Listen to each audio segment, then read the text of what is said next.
Começando mais um episódio de Como Sobreviver a um Filme.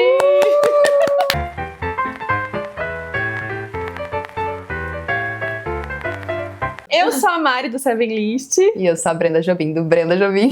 E hoje a gente vai falar sobre um filme que é um dos meus filmes favoritos, só que aí você reviu o filme agora. Eu revi com outra cabeça e aí agora eu estou com outra percepção desse filme. Que é A Pior Pessoa do Mundo. Mas basicamente conta a história da Julie. É Julie, acho que é o nome dela. Que ela tá entre ali os 28, 29 anos, quase indo 30, pros 30, né? E aí a gente acompanha a vida dela em capítulos, porque o filme conta em vários capítulozinhos curtos, assim. São 12 capítulos, 12 né? capítulos. E conta sobre a vida dela e como ela tá naquele momento de vida, assim, né? De tipo, como que ela tá se enxergando, como ela enxerga o trabalho, a profissão, o que ela quer ser de fato, com quem que ela quer se relacionar, como que ela quer ser, né? Que pessoa que ela quer ser. Então, é um filme que traz esses questionamentos e eu sempre vi ele por esse viés de, tipo, qual é o meu lugar no mundo, como eu quero ser vista, com o que eu quero trabalhar. Mas, reassistindo em 2026, porque eu tinha assistido ele em 2021 quando ele lançou. Reassistindo agora em 2026, eu tava tipo assim, cara, eu amo esse filme, eu vou assistir. Aí botei meu namorado pra assistir o filme. E aí eu fui assistindo e falei assim, eu não lembrava que esse filme reduz tanto a Julie em relacionamento, assim. Porque a sensação que eu tive assistindo esse filme agora em 2026 a Julie, parece que ela só se preenche se ela tiver alguém ali com ela, né? E a gente vê ela nos relacionamentos dela, né? Eu sei que a vida, basicamente, a gente vai estar com os nossos relacionamentos, eles vão moldar muito quem a gente é, mas eu acho que a individualidade enquanto pessoa, né, enquanto a gente sendo a gente ou estando sozinha de fato, é onde a gente vai descobrir muitas coisas sobre nós mesmos, assim, né? E eu achei o filme ele tenta ir pra um lugar, aí ele parece que vai chegar nesse lugar onde ela vai se encontrar, mas ao mesmo tempo sempre trazendo esse contraponto de relações amorosas dela. E quase não mostrando, por exemplo, relações de amizade dela. Não tem? Não tem. O que eu percebo é que do começo ao fim ela tá muito perdida. Então, o que fazia esse filme, né? Eu preciso rever agora. Você vai ter que rever. Pra ver como é que eu vou me sentir. Mas era o quanto, mesmo ela chegando aos 30, ela não sabia o que ela queria. E isso fazia dela, muitas vezes, uma pessoa ruim. Porque pra isso acontecer, ela errava muito. E aí, com os relacionamentos dela, mas ela não sabia o que ela queria quanto carreira, ela não sabia o que ela queria ser, o que ela gostava. E aí, ela continuava perdida por muito tempo. E ela ia testando coisas e ai, não deu certo, passa pra próxima, não deu certo, passa pra próxima. Eu acho que ela não teve uma profundidade em nenhuma carreira, assim. A gente vê, ela foi pra medicina, aí ela vai pra psicologia, psiquiatria, enfim. Aí depois ela vai pra fotografia, depois ela vai pra parte de trabalhar numa livraria, e aí parece que ela não consegue se aprofundar em muitas coisas, assim. Ela Mas não dá será que tempo, a vida talvez. não é assim? Mais ou Pra menos. algumas pessoas? Talvez. Depende da tua situação de vida também, né? Se a gente for pensar estruturalmente, o mundo, o capitalismo, não vai parar pra ti, às vezes tu se decidir o que tu quer. Tu vai ter que ir fazendo as mesmas coisas. E ela acaba sendo irresponsável, porque eu acho que ela é uma pessoa irresponsável nesse sentido, assim, não só com as relações, quanto com a vida dela. Ela é muito impulsiva, e aí, até no próprio começo ali, que ela tem um relacionamento, aí ela conhece outro carinha numa festa, aí ela já sente que, agora meu foco tá aqui nisso, só que aí eu sinto que as pessoas vão evoluindo e ela não vai. Tanto é que depois o carinha do começo da festa tem filho e tem um relacionamento e ela continua no mesmo lugar. Então, é um período que ela se torna essa pessoa, essa pior pessoa, porque ela não consegue evoluir nesse período que a história conta pra gente, assim. Então, é isso que eu acho que me incomoda de certa forma nessa história, é o fato de como eles contam essa história da Julie, assim. Porque eu acho que, de fato, sim, nós temos muitos questionamentos na nossa vida, a gente vai fazer muitas coisas até a gente chegar onde a gente quer, e às vezes a gente nem vai chegar onde a gente quer, né? Ou a gente vai chegar e vai falar, não quero estar lá. Porque, por exemplo, assim, quando eu fui morar no Rio, eu tinha um sonho de ser atriz. Eu queria ser atriz. Assim, desde criança eu falava, nossa, eu quero ser atriz, eu quero fazer teatro, eu quero fazer cinema. Quando eu fui pro Rio, eu falei, nossa, eu acho que eu não quero mais ser isso. Tipo, eu vivenciei um pouco daquilo na pele e eu falei, isso não é pra mim. Não é uma coisa que eu quero viver. E aí eu fui estudar cinema. E aí eu percebi que eu queria estar por trás das câmeras. E aí depois, mudança assim, louca da vida, eu estou na frente das câmeras, mas de um outro jeito. Não como atriz. Não como atriz, mas de certa forma a gente performa muito, né? Sim. No nosso trabalho. Porque muitas vezes a gente precisa ser a gente não tá bem, a gente vai querer ser uma figura ali mais animada, mais feliz, porque é o teu trabalho, manter aquela imagem. Mesmo que seja você, né, meio que você tá interpretando você, existe essa persona que é a Mas tu sabe que eu acho engraçado, assim, que por mais que eu tenha mudado tantas vezes, eu nunca senti que eu tava perdida. Eu sempre sabia que eu tava experimentando as coisas e decidindo o que eu queria fazer, mas eu nunca me olhei e falei assim, nossa, tu tá perdida, tu não sabe o que isso quer da tua vida. Mas eu já ouvi isso de pessoas, de mim. De você? De mim. Tipo, pessoas próximas de mim falam assim, nossa, tu não consegue acabar nada, né? Tu vai entrando numa coisa, vai entrando na outra. Só que eu não me via assim, porque na verdade eu me sentia experimentando as coisas. Mas é engraçado que você falando isso, que eu também tenho essa sensação. Porque eu sempre soube que eu queria trabalhar com comunicação também. Nunca foi uma opção não estar no meio da comunicação, da arte. E aí, nesses últimos anos, onde eu tava num trabalho CLT e também nesse trabalho na internet, eu ouvia muitos conselhos das pessoas como assim, veja o que você... Principalmente do lado de lá, as pessoas querendo me aconselhar a trilhar um caminho como se eu não soubesse qual caminho eu queria. Exato. E eu já sabia, só que não era aquele. Mas eu tinha experimentado. O que eu acho é que o grande questionamento do filme, além de trazer de que ela está perdida, né? Porque o filme te coloca essa sensação de que a Julie está perdida. Mas se a gente olhar para uma perspectiva de que será que ela está experimentando as coisas? Porque ela é nova. Tipo, é que a gente tem estruturalmente falando, a gente tem uma ideia de que a gente tem que estar pronta aos 30. Né? Tipo, quando eu pensava na minha vida lá, quando eu era adolescente, eu falava, nossa, com 30 eu vou ter uma casa assim, eu vou ter o trabalho X, eu vou casar com a fulano de tal, e era assim a minha vida. E aí, quando a gente vai vivendo a vida, tipo, sendo adulto, a gente vai falando assim, cara, não. Mas você acha que não é um privilégio nosso já ter... Eu acho que as pessoas que têm essa veia artística, é muito normal que a gente já nasça muito com isso e a gente já sabe pra onde a gente quer seguir. Mas, por exemplo, eu tenho amigas, assim, que eu sinto que ela não sabe muito o que ela quer em relação ao trabalho, à profissão, tipo, não é que não tem uma carreira, tem uma carreira boa, bem sucedida, tal, só que como não tem, tipo, uma paixão, o trabalho é ali só pelo dinheiro e tal, eu vejo a pessoa perdida em alguns momentos do tipo, não, vou tentar outra coisa e não é isso, mas porque ela não tem essa vocação para alguma coisa especificamente, talvez seja um privilégio nosso. Pode ser. Eu acho que também tem muito uma coisa de que as pessoas, elas acabam entrando em lugares, em trabalhos, porque deu certo, de certa forma, e o que eu digo dar certo, às vezes, é o financeiro, que vai pesar, obviamente. Ou um cargo. Ou uma posição. Então, ela se mantém naquele lugar mesmo estando infeliz. Sim. Então, isso gera, sim, uma questão. E eu acho que cedo ou tarde isso vai cobrar. A vida vai te cobrar, seja na tua saúde mental. Porque não adianta, ninguém consegue fazer uma coisa que não gosta por muito tempo, né? Mas, em relação a isso da veia artística, depende, assim. Porque eu acho que tem pessoas que... experimentam e não tem essa questão, não tem essa veia e estão, de certa forma, conseguindo enxergar por esse ponto, sabe? Mas eu acho que pode ser que facilite melhor a nossa vida por a gente já... Porque se tu for olhar pra mim a questão, eu trabalhava com cinema e tá meio que dentro da nossa profissão hoje em dia, que é cinema, entretenimento. E aí vem o atriz, que eu também apareço por... Sabe, tá meio que interligado.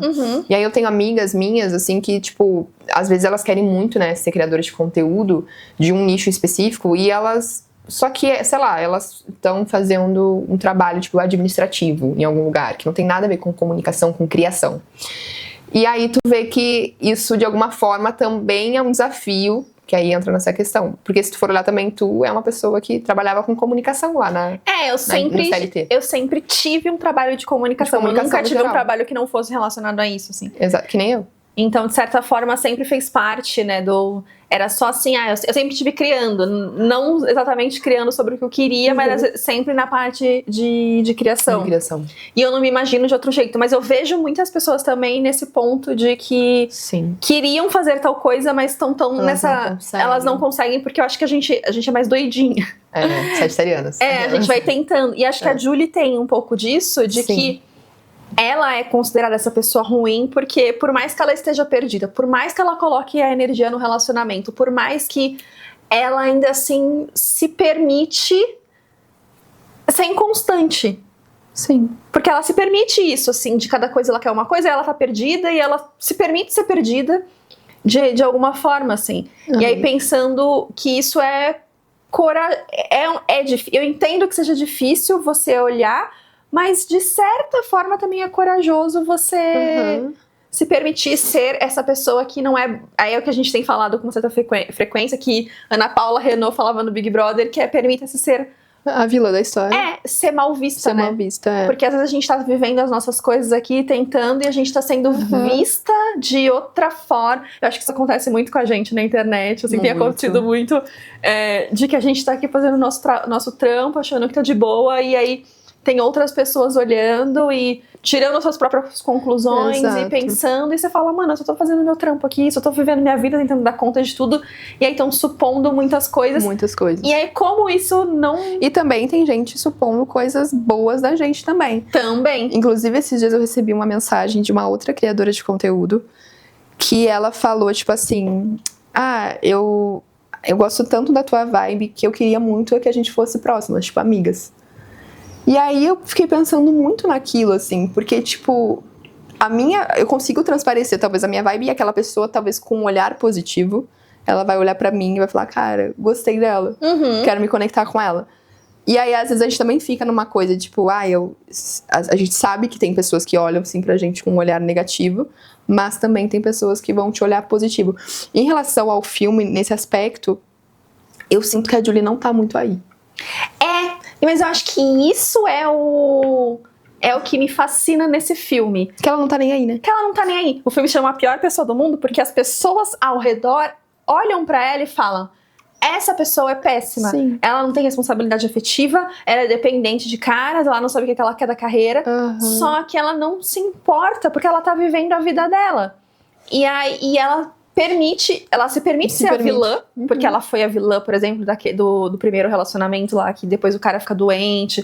Ela foi a vilã daquela situação. Então, eu acho que quando eu tava assistindo essa segunda vez agora, que acontece a traição, né, que ela fica...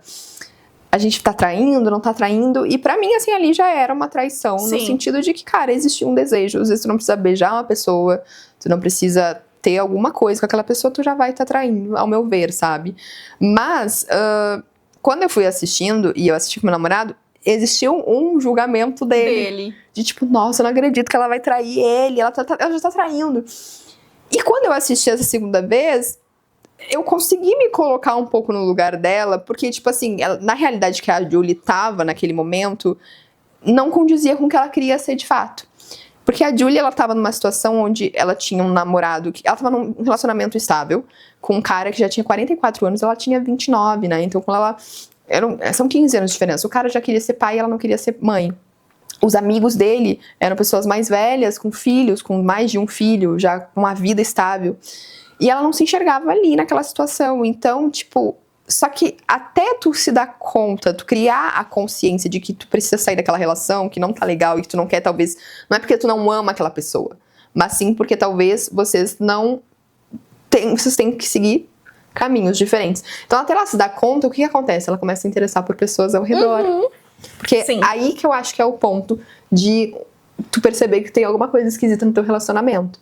É o interesse, é tu...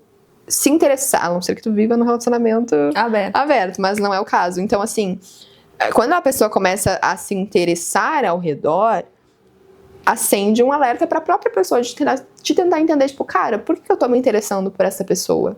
O que tá faltando ou que talvez não está me complementando nessa relação para que eu consiga seguir, sabe? Porque às vezes é isso, às vezes é o dia a dia, é a rotina, é a falta de estar conectado com aquela pessoa.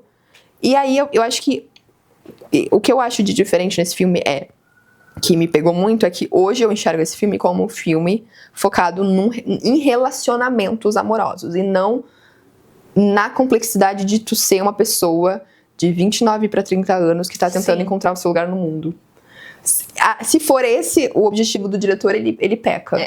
Se for o objetivo dos relacionamentos, ele deu certo. Porque eu acho que se ele quisesse falar do viés da Julie, primeiro que ele peca em não chamar uma mulher pra falar. Que eu fui olhar ali, eu acho que é só, tipo, são 2 homens que escreveram, ele mais um, enfim, eu não lembro agora. Mas não adianta, acho que só uma mulher consegue decifrar e poder escrever, assim, personagens femininas complexas.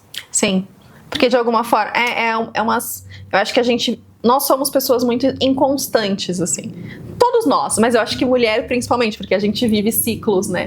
E são muitas camadas, é a camada da sociedade, é a camada do olhar do outro, é a camada do que esperam de você. São muitas coisas que a gente precisa suprir para ser considerada uma boa pessoa. E de fato um homem não consegue entender. Por mais que você conviva com homens que eles falam, eu acordei triste, acordei feliz, eu não sei o que. Eles não conseguem entender o que é ser uma mulher onde você realmente é uma pessoa diferente a cada dia, porque o seu corpo faz você ser um ciclo diferente, assim. E aí você tem que lidar com muitas coisas. Eu imagino a cabeça dessa pessoa de 20 e poucos anos, que ainda não sabe pra onde ir, que cada dia tá de um jeito, que tem julgamento de todos os lados, que olha pro lado e vê as pessoas seguindo e ela não. É muito complexo, assim. E aí, só que aí chega no fim do filme, você ainda não entendeu muito bem ela. Porque nem ela. Na verdade, o filme, a vida dela continua seguindo. E eu acho que a parte mais interessante do filme em relação à individualidade, né, da Julie, é o epílogo. Falei certo? Epílogo? Sim, o epílogo. Por quê? Porque a gente vê ela sem nenhum relacionamento, porque ela terminou com outro cara. Inclusive, acho que é até legal a gente falar isso. Que, tipo, é muito louco quando tu quer sair de um relacionamento, só que tu não tem como sair daquele relacionamento, e aí tu começa a se interessar por outras pessoas, e aí tu resolve entrar num relacionamento. No próximo relacionamento. Você troca de um relacionamento. Tu troca de relacionamento, que foi o caso dela.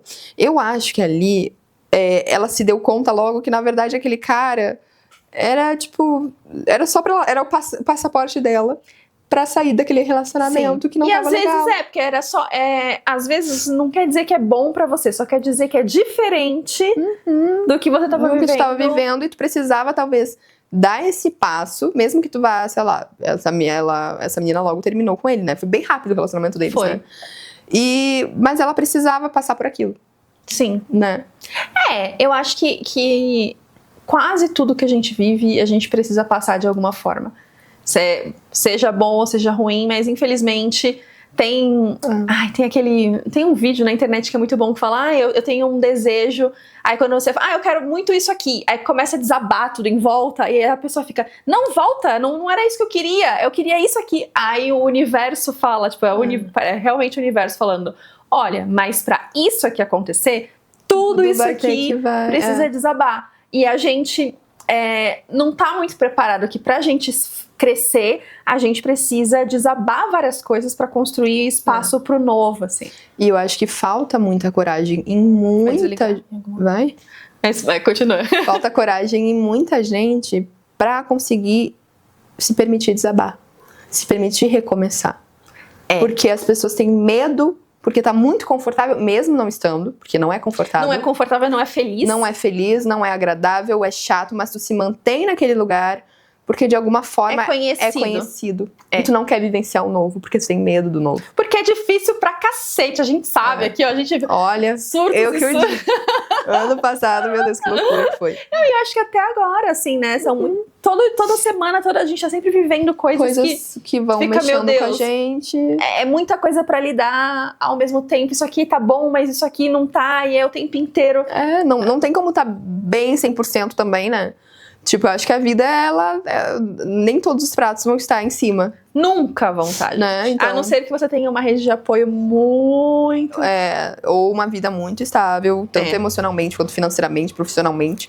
E que é difícil, porque às vezes tu vê uma pessoa muito bem sucedida no trabalho dela, que ela não é muito bem sucedida no relacionamento. Talvez ela não tenha conseguido ainda encontrar uma pessoa que ela queira encontrar muito, ou talvez ela não priorize estar com alguém, e tá tudo bem, ela vai priorizar o trabalho dela em primeiro lugar. E a vida é isso, assim, tipo, tu não tem como estar com tudo aqui em cima. Não tem. Porque, que nem a gente tá falando, a gente tava em semanas muito problemáticas em relação a... Nem problemática nem é a palavra, mas muito cheias. E aí a gente até comentou que tu não tava conseguindo fazer academia, eu também não tava, aí tu não tá conseguindo se alimentar bem, e aí isso vai, de alguma forma, esse pratinho precisa estar em cima, porque isso mexe com tudo. Mexe com o resto. Só que aí, pra eu levantar esse prato, talvez eu vou ter que derrubar ou guardar alguma demanda. Exato. Vai ou ter alguma coisa. Exato. A gente acaba abrindo mão de umas coisas pra estar em outras que são prioridade naquele momento, né? E aí, como você encontra... Porque eu acho que a prioridade do exercício é você com você mesmo. Então, não é a cobrança da pessoa que precisa da sua entrega, do seu conteúdo. Não é. E aí você fala, tá bom, então eu vou tirar o meu aqui, porque eu não vou ter que questionar com ninguém. Então, a gente sempre desprioriza o que é nosso, né? Nosso. Mas, e às vezes, isso aqui era o que ia fazer você... Eu percebo isso nos exercícios ou na alimentação. Fazer exercício e me alimentar bem é o que vai eu conseguir fazer todas as outras coisas. Só que é sempre a primeira coisa a ser cortada. Ou a ser negligenciada pela gente mesmo, né? Tipo, hoje, por exemplo, eu falei, nossa, eu vou começar segunda-feira, eu vou ir. Fui? Nem eu. Né, amiga? Então, assim, tipo, eu falei, cara, eu vou fazer meu exercício. Não fiz, porque aí começou a chegar a demanda, tu vai fazendo, aí tu fala, não vou ir hoje. E aí tu não vai.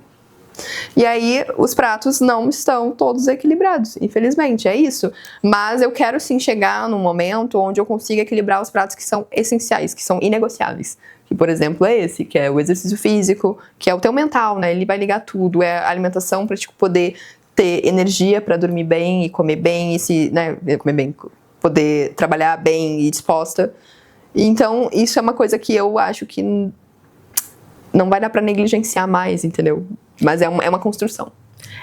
Eu acho que faz parte, principalmente que a gente não tem muito... a gente não tem uma rede de apoio, então a gente não tem uma equipe, a gente não tem outras pessoas pra fazer. Então, assim, conforme espero que o trabalho vá dando cada vez mais certo pra que exista uma rede de apoio. E a gente tá falando isso de trabalho. Pensa no geral, a vida é assim, né? E às vezes isso até cabe da gente se comparar com os outros, né? Porque a gente vê muitos colegas que, cara, produzem muito mais que a gente, criam muito mais. Mas às vezes tu vai ver aquele colega, ele tem uma equipe. E às vezes ele nem tem equipe, mas ele mora com os pais. Ele mora com os pais, ele tem tudo lavado, ele tem tudo lavado, ele não tem conta pra pagar, ou às vezes a família dele tá pagando o aluguel dele. Paga a faxineira dele. E aí ele paga uma pessoa pra cozinhar pra ele. Ele só precisa se preocupar com o trabalho. Exato. E aí tu tá se comparando com uma pessoa que ela já tá muito mais à frente nesse sentido, porque ela tem muitas mãos ali ajudando ela pra ela poder fazer o trabalho dela, né? Então a gente não pode se comparar nesse sentido, porque isso também vai nos adoecendo de certa forma, né? Sim. Eu acho que é isso. A gente tá na internet, a gente é comparada... A gente se compara o tempo inteiro, desde com a vida, a aparência, os números, as oportunidades. E deve ter gente que se compara com a gente. Com a gente o tempo inteiro. Por isso que eu sou a favor do Instants. Aquelas voltando pra pauta. A Mariana daqui a pouco tá botando hashtag publi. Hashtag publi. Mas é isso, acho que de qualquer forma, eu vou rever esse filme. E conta aqui nos comentários pra gente... O que vocês acham sobre a pior pessoa do mundo? Comentem. Eu acho que a pior pessoa do mundo é muito mais sobre como ela é vista pelas pessoas, mas não que necessariamente ela seja, assim, essa pessoa. Ela não é uma pessoa ruim. Pelo contrário, ela é um ser humano que erra como qualquer outro. E ela tá disposta a errar e a bancar os próprios erros dela. Resumindo, tal qual Ana Paula Renault diz, permita-se ser mal vista. Porque eu acho que é isso, assim, quando a pessoa é mal vista, ela tá fazendo. Porque quem tá escondida não tem como nem ser bem vista nem mal vista, porque essa pessoa não tá aparecendo. Então, quando ela é mal vista, ela normalmente está aparecendo e fazendo e tentando, né? E eu acho que como tem um pré-julgamento com as pessoas que estão tentando. Eu vejo que as pessoas ao nosso redor têm um pré-julgamento que fala muito mais delas do que da pessoa que tá tentando. Não tá fazendo porra nenhuma. Porra nenhuma, tá falando assim, olha lá, fulano tá tentando. Mas, gente, a gente precisa tentar pra chegar em algum lugar. E aí, quando a gente chega, a pessoa fala, ai, nossa. Isso me lembrou até uma situação quando eu criei a minha página do zero. E eu lembro, assim, que eu mandei pros meus amigos, tipo, gente, no meu pessoal, né? Gente, por favor, segue minha página, tô começando. Ninguém seguiu. Ninguém, juro. Se foi 1, 2, 3 amigos que me mandaram mensagem, foi muito. E aí, eu lembro que quando eu viralizei, assim, que, sei lá, do nada, minha página tava com 10 mil, aí foi pra 80 mil, assim. Tinha gente me repostando, botando minha amiga, não sei o que e tal. Tipo, do colégio, sabe? Da vida lá atrás, me falando, ai, porque eu sou amiga da fulana, olha só esse vídeo dela. E eu falei assim, cara, quando eu tava começando lá embaixo, eu fui julgada. Eu não fui, tipo, a pessoa não comprou a minha ideia de, tipo, ir lá e dar uma ajuda, né? De, tipo, oh, vamos lá, vamos seguir aqui pra ajudar. Mas aí, quando tu chega em um lugar, as pessoas começam a te enxergar diferente, porque daí elas querem andar contigo, elas têm interesse em ti, né? Então, é isso, assim, tipo, a gente é visto tentando de uma forma ruim. É muito raro a pessoa olhar pra ti e falar, quando tu tá tentando, e tu não chegou lá ainda que a pessoa considera, a pessoa te coloca como se tu fosse inferior. Sim. Ai, que mico, ai, que vergonha, ai, quem ela pensa que é pra tentar fazer isso. E eu acho que é muito normal, todo mundo que cria conteúdo pra internet, normalmente o apoio vem muito mais de pessoas que você conheceu depois do que das pessoas que cresceram com você, porque essas pessoas realmente, elas não conseguem bancar a tua proposta, o teu sonho, e aí depois sempre esteve ali. Não, nunca esteve ali. E a gente vive isso de todo dia, né? Todo dia a gente tem vivido isso. Tipo, as pessoas, elas têm esse pré-julgamento, mas ao mesmo tempo elas estão ali contigo, aí elas estão falando, aí, né? E aí tem os... Não acham que é um trabalho. Não acham que é um trabalho, não valorizam como um trabalho, né? Ficam perguntando o que você tá fazendo agora que você não está trabalhando. Exato. E tipo assim, cara, tu tem trabalhado muito mais do que tu trabalhava antes. Muito. Né? Muito mais. E engraçado, né? Porque eu tenho muita dificuldade de enxergar isso, o nosso trabalho, como um trabalho. E isso é uma pauta também na minha terapia sempre. Porque, tipo assim, às vezes eu fico 10, 12 horas trabalhando e eu falo assim... Aí, às vezes, eu acho que eu não fiz nada. Porque, como eu comecei trabalhando nisso como um hobby e virou um trabalho consequentemente, eu tenho uma dificuldade de enxergar que tudo que eu tô fazendo... exige do meu tempo, eu tô usando o meu tempo, sabe? Seja criativo, edição, roteiro, gravação, isso tudo demanda da minha energia, do meu trabalho. E eu acho que por muito ter ouvido de pessoas muito próximas de mim dizendo, tipo, tá, mas como que tu ganha dinheiro? Tá, mas com o que tu trabalha de fato? Gente, internet dá dinheiro, tá? Fiquem em paz, tudo tá sendo pago. Não é fácil, mas... Não é fácil, nos dias de hoje é bem desafiador. Né? Porque acho que teve uma época que a internet era a época de ouro, né? Que foi onde todo mundo começou e ganhou muito dinheiro. Mas hoje em dia, sim, não é fácil, mas não é impossível. Não é. E aí, já aproveitando que a câmera vai desligar aqui a qualquer momento, já que não é fácil, dê o like neste vídeo, compartilha, se inscreve se você não é inscrito, segue a gente nas redes sociais. Brenda Jobim, 7 List, Easter Eggs. E engajem nas publicidades, porque as pessoas gente, ficam com raiva quando a gente faz publicidade. Mas é o ganha-pão. Vocês gostam da gente criando conteúdo gratuito, mas tem que gostar quando a gente tá ganhando nosso ganha-pão. Então, assim, um likezinho, salva o vídeo. Gente, não caiu o dedo de ninguém. Tá todo mundo com seus dedos aí. O povo fica economizando like, né? Gente, não vai cair, sabe? Isso ajuda muito. E olha que a gente não divulga coisas ilegais. A gente não faz bet, a gente não faz nada nesse sentido. A gente é muito fiel ao nosso público no sentido de só indicar coisas que a gente realmente gosta, que a gente usa. Uso até, fiz uma publi esses dias com uma protetor solar. Que menina, que maravilha, agora eu só quero usar isso. E também a própria Claro, que somos usuárias da Claro. E fechamos, é claro. Aquelas, né? Fazendo a publicidade. A Dove tá ali. Contratem a gente. Esse vídeo virou o quê, né? Virou um outdoor. Contratem a gente. Mas enfim, eu acho que é isso, né? Eu acho que ela... engraçado, esse diretor, né? Ele fez Valor Sentimental. E ele é um diretor que fala muito também sobre família, né? Porque ela tem uma questão com o pai lá. E a gente vê isso, um Valor Sentimental, sendo Explorado. E aí eu acho mais profundo em Valor Sentimental. Ele começa trazendo isso, inclusive meu namorado falou, nossa, eu acho que esse diretor tem problema com o pai. Porque já são 2 filmes de daddy issues. Mas aí a gente vai vendo que é um filme mais maduro, o Valor Sentimental. Porque ele explora mais até o interno das personagens principais. E também até porque ele já passou anos, acho que de tudo que ele fez, de A Pior Pessoa do Mundo. Então, enquanto até ele, quanto diretor e quanto criador, ele vai evoluindo. Vai evoluindo e conseguindo lidar e criar personagens complexos, que aí no Valor Sentimental ele consegue. Ele traz essa complexidade que eu achei que faltou no da Julie. Agora eu preciso rever. Rever e vamos comentar de novo. Parte 2 aí. Beijo! Beijo! Até o próximo.